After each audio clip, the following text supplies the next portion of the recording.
Deputy CM Janasena పార్టీకి సంబంధించి మీరు దళిత నాయకులుగా పూర్తి స్థాయిలో క్యాబినెట్లో కావచ్చు, ఆయన క్రియాశీలక పదవుల్లో కావచ్చు, జనసేనలో దళితులకు అన్యాయం జరుగుతుంది అనేది ఒక ఖచ్చితమైనటువంటి వినికిడి ఉంది.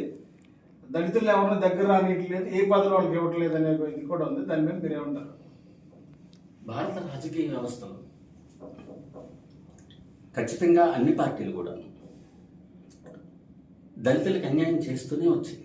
ఎంతో కొంత న్యాయం జరిగింది అనుకుంటే పవన్ కళ్యాణ్ గారి ఆధ్వర్యంలో కొంత న్యాయం జరుగుతుంది. ఎలా జరుగుతుంది సార్? ఇప్పుడు దాన్ని ఇప్పుడు ఇమీడియట్లీగా దళితులకి అధికారాలు ఇచ్చేసి ఇవన్నీ చేయటం వన్ డేలో వచ్చే మార్పు కాదు. నేనేం చెప్పాను, రాజకీయ వ్యవస్థలో మార్పు కోసం జనసేన పుట్టిందని చెప్పాను.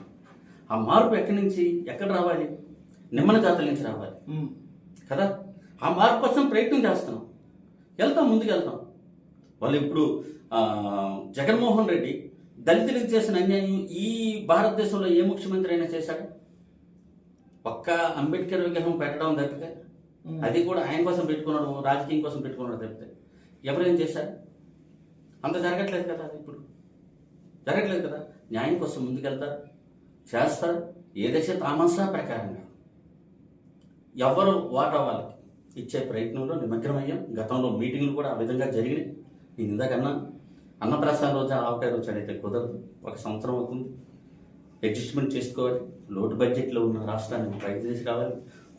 తేరుకోలేని విధంగా జగన్మోహన్ రెడ్డి అప్పులు చేసి వెళ్ళిపోయాడు. ఈ తరుణంలో అన్ని వర్గాలను కలుపుకుంటూ ముందుకు వెళ్ళాల్సిన పరిస్థితి ఉంటుంది. కాబట్టి సీఎం గారి పరిస్థితిని కూడా అర్థం చేసుకోవాలి. మేము కూడా ఆలోచిస్తూ ముందుకు అడుగులు ఎక్కాలి.